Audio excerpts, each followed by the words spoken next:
Subscribe now and press the bell icon. Never miss an update. Hello friends, नमस्कार। मैं बुद्धसेन सिंह स्वागत करता हूं आप सभी लोगों का आपके अपने चैनल स्टडी विद बुद्धसेन पर। हमने जो केमिस्ट्री की 500 क्वेश्चनों की सीरीज चलाई है उसकी ये अगले श्रृंखला है। इसके पहले हमने 200 क्वेश्चन कवर किए हैं। अगर आप किसी भी एग्जाम की तैयारी कर रहे हैं तो यह वीडियो आप लोगों के लिए बहुत ही हेल्पफुल साबित होगी। चलिए वीडियो की शुरुआत करते हैं और 100 क्वेश्चन को हम बेहद ही जल्दी और आसान तरीके से कवर करते हैं। पहले क्वेश्चन से शुरुआत करते हैं 201 क्वेश्चन से। इसके पहले हमने यहाँ तक आप देखे ही होंगे। अगर आपने अभी तक इस नहीं देखा है इसके पहले के सभी वीडियोज़ को तो आप चैनल के प्लेलिस्ट पर जाएं, वहाँ पे प्लेलिस्ट बनी हुई है, वहाँ पे जाकर आप सारे वीडियोज़ को देख सकते हैं। किसी धातु का किसी रसायन तथा ऑक्सीजन के संपर्क में आने पर उसमें जंग लगने की प्रक्रिया क्या कहलाती है? तो ऑक्सीडेशन। ये जो प्रक्रिया है किसी धातु का किसी रसायन तथा ऑक्सीजन के संपर्क में आने पर जंग लगने की जो प्रक्रिया कहलाती है उसे ऑक्सीडेशन कहते हैं। तेलों एवं वसाओं का क्षारीय जल अपघटन देता है तो साबुन एवं ग्लिसरॉल। वह जल जो साबुन के साथ रगड़ने पर शीघ्रता से एवं अधिक झाग देता है तो मृदु जल।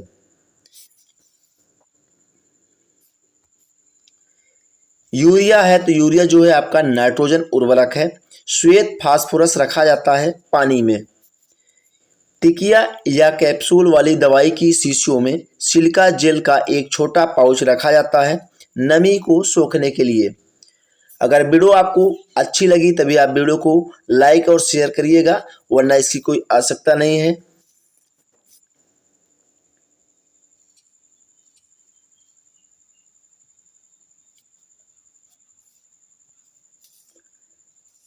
धातु किस प्रक्रिया द्वारा गर्म होती हैं? चालन। चालन के द्वारा धातुएं गर्म होती हैं। वात्या भट्टी का प्रयोग किसके लिए होता है? अपचयन।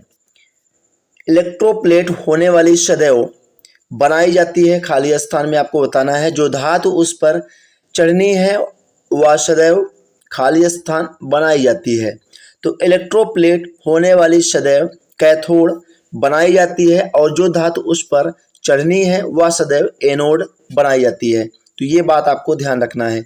अगला क्वेश्चन है किससे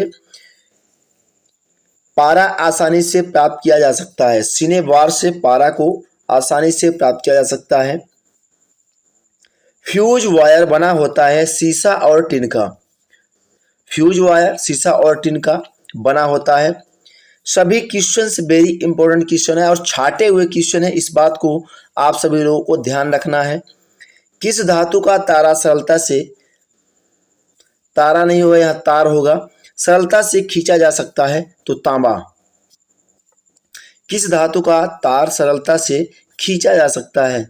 काफी सारी त्रुटियां हैं टाइपिंग में। अमलगम में रहता है तो पारा Hg। अगला क्वेश्चन देखते हैं।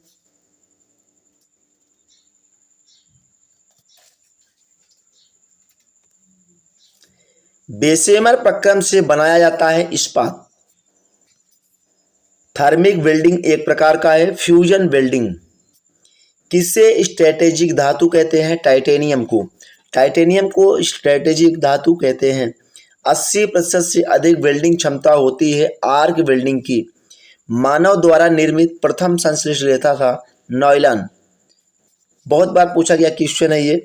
मानव द्वारा निर्मित प्रथम संश्लिष्ट रेशा नायलॉन, याद रखिएगा। सिलिकॉन कार्बाइड का उपयोग किया जाता है बहुमूल कठोर वस्तु को काटने में।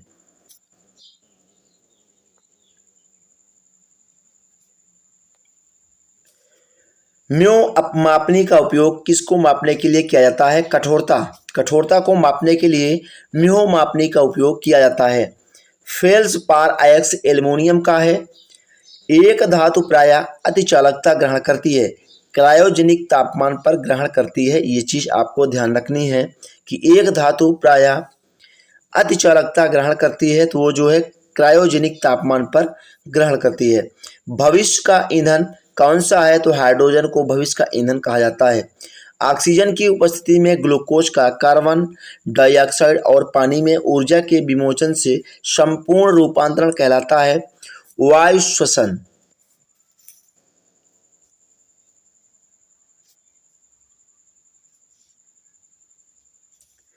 टांका सीसा और टिन का मिश्रण है। तो टांका सीसा और टिन से बनी मिश्र धातु है। पोर्टलैंड सीमेंट के प्रमुख संगठनों में लाइम, सिलिका और एल्यूमिना मिला होता है। तो पोर्टलैंड सीमेंट में प्रमुख संगठन शामिल हैं लाइम, सिलिका और एल्यूमिनियम। ये सब चीज़ें आपके पोर्टलैंड सीमेंट में मिली होती हैं। स्टील में कितना कार्बन होता है? 0.25 से लेकर 1.5% स्टील में कार्बन होता है। स्टील के संरक्षण प्रतिरोध में वृद्धि करने के लिए इसमें मिलाया जाता है क्रोमियम। स्टील के संरक्षण प्रतिरोध में वृद्धि करने के लिए इसमें जो है क्रोमियम मिलाया जाता है। CaOCl2 एक यौगिक के लिए रासायनिक सूत्र है जिसे सामान्य रूप से जाना जाता है ब्लीचिंग पाउडर।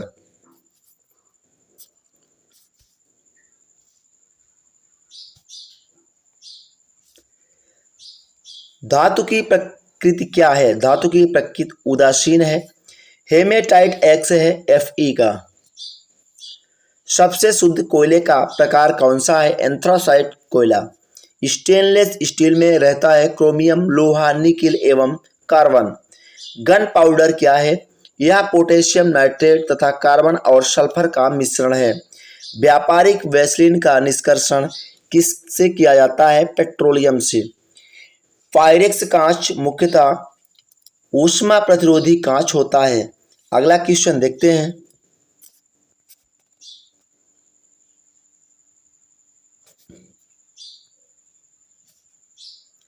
डाइक्लोरो डाइफ्लोरोमीथेन बाजार में किस नाम से पाया जाता है? फ्रियोन 12 के नाम से बाजार में पाया जाता है डाइक्लोरो डाइफ्लोरोमीथेन।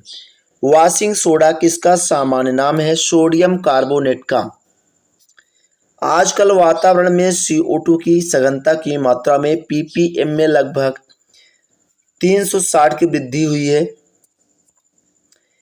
स्टोरेज बैटरी में कौन से पदार्थ का उपयोग किया जाता है? सीसा। स्टील को कठोरता प्रदान करने के लिए बढ़ाई जाती है, कार्बन की मात्रा बढ़ाई जाती है स्टील को कठोरता प्रदान करने के लिए। अगला प्रश्न देखते हैं। सभी अम्लों का साझा तत्व है हाइड्रोजन।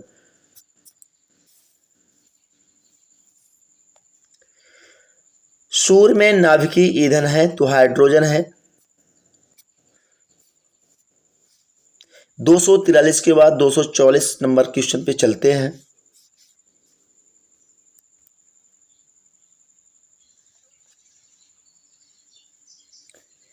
धातुओं के सल्फेट के कारण पानी के स्थायी खारेपन को दूर किस प्रयोग से किया जाता है? जियोलाइट्स। 4 एक जैसी केतलियों के आधार समान मोटाई की विभिन्न धातुओं से बने हैं जिनमें समान मात्रा में जल आता है। यदि इन केतलियों को एक जैसे तरीके से एक जैसी अग्नि ताप पर रखते हैं तो जल सबसे पहले किस धातु की बनी हुई केतली में उबलेगा? तो कॉपर धातु से बनी हुई केतली में जो है जल सबसे पहले उबलेगा। कौन सा धातु बिजली का सबसे अच्छा चालक है? चांदी। चांदी जो धातु है बिजली का सबसे अच्छा चालक है। जब इस्पात को सूख लाल गर्म किया जाता है तो धीरे धीरे ठंडा किया जाता है तो यह प्रक्रिया अनिलन कहलाती है।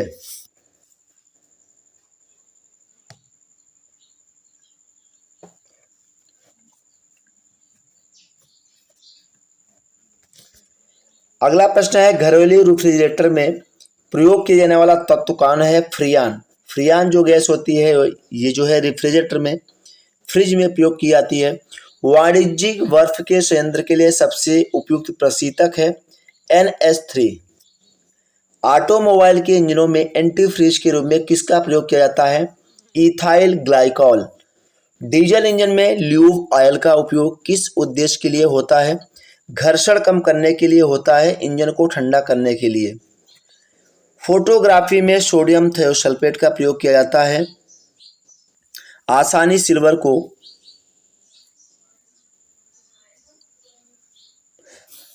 से सिल्वर को हटाने के लिए।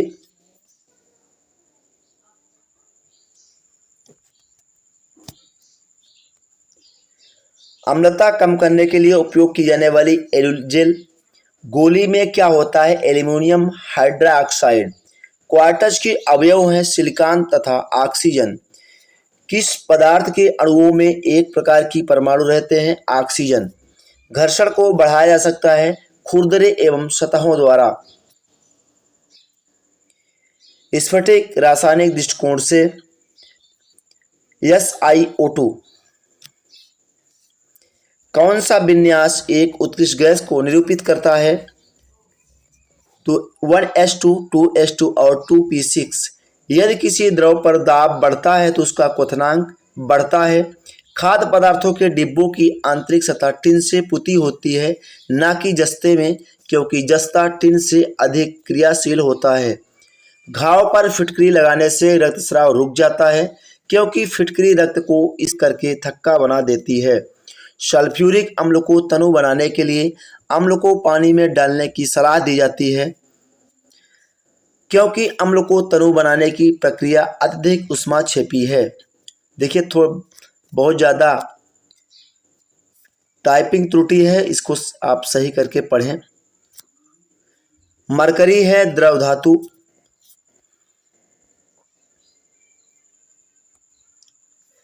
रूमेटिक हृदय रोग का इलाज किसकी मदद से किया जाता है? एस्पिरिन। एस्पिरिन की मदद से रूमेटिक हृदय रोग का इलाज किया जाता है। सहसंयोजक अणु का एक उदाहरण है कार्बन टेट्राक्लोराइड।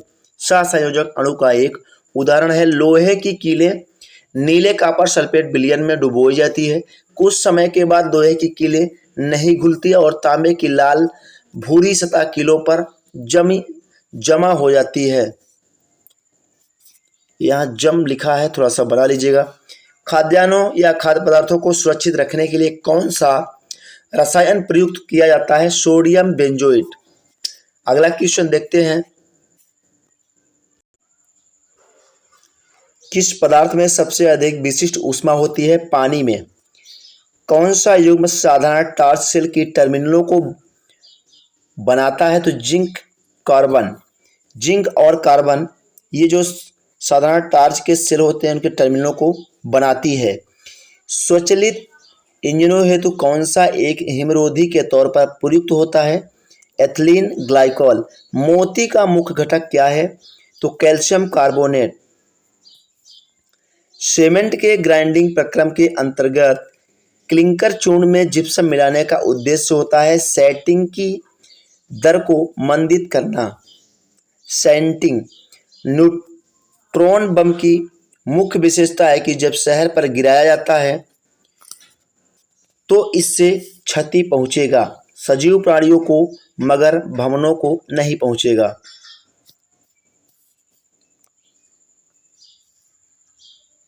कास्ट स्पिरिट क्या होती है? मिथिल एल्कोहल। बायोडीजल के उत्पादन में कौन सी प्रक्रिया अपनाई जाती है? Trans esterification. बायोडीजल की उत्पादन में ट्रांस एस्टेरिफिकेशन प्रक्रिया अपनाई जाती है। अगला क्वेश्चन देखते हैं।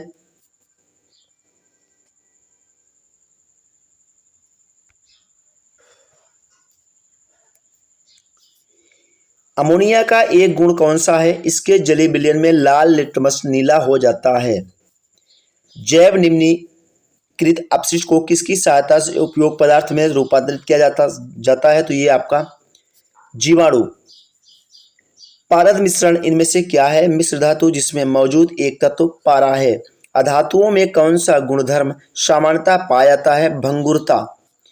प्रति ग्राम ईंधन द्वारा मोचित ऊर्जा की दृष्टि से सर्वोत्तम ईंधन कौन सा है? हाइड्रोजन। अगला क्वेश्चन है औद्योगिक बहिस्राव द्वारा किए जाने वाले जल प्रदूषण को रोकने में कौन सा अपतृण प्रभावी पाया गया? Elephant grass. औद्योगिक बहिस्राव द्वारा किए जाने वाले जल प्रदूषण को रोकने में कौन सा अपतृण प्रभावी पाया गया? तो एलिफेंट ग्रास। धूम कोहरा किसके संयोजन से बनता है? धुआं और कोहरा के संयोजन से धूम कोहरा बनता है। भाप अंगार गैस किसका मिश्रण होती है? कार्बन मोनोऑक्साइड और हाइड्रोजन की। किस कारण लोहे को जंग लगता है? तो ऑक्सीजन के साथ रासायनिक अभिक्रिया CO2 के साथ रासायनिक अभिक्रिया होती है। मलजल उपचार के मंथन टैंक का आकार किसे निकालना है?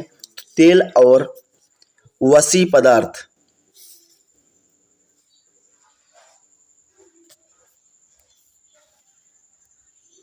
अस्थियों और दांतों में मौजूद रासायनिक द्रव्य है कैल्शियम फास्फेट। हीमोग्लोबिन की अधिकतम बंधुता होती है कार्बन मोनोऑक्साइड के लिए। किसी अमलगम का एक घटक सदा होता है मरकरी। स्टेनलेस स्टील में प्रयोग होता है लगभग 14% या अधिक जो है क्रोमियम। कला और शिल्प के प्रयोग किए जाने वाले किस रसायन से एनीमिया और ल्यूकीमिया हो सकता है? बेंजीन के प्रयोग से। किस कारण से जल का भारी धातु प्रदूषण होता है? पेंट। सिट्रस पत्तों पर पीले धब्बे किसकी कमी के कारण होते हैं? मैग्नीशियम। अगला प्रश्न देखते हैं। रेयान के विनिर्माण के लिए कौन सा मुख्य कच्चा माल प्रयोग किया जाता है? सेलुलोज। रेयान के विनिर्माण के लिए जो है सेलुलोज का कच्चा माल के लिए प्रयोग किया जाता है।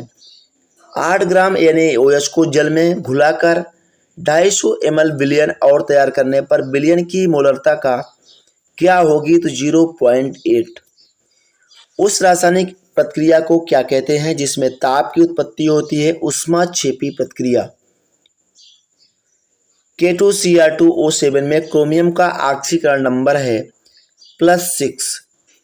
ऑटोमोबाइल बैटरी में कौन सा अम्ल प्रयोग किया जाता है? H2SO4 शांत सल्फ्यूरिक अम्ल जिसे कहते हैं।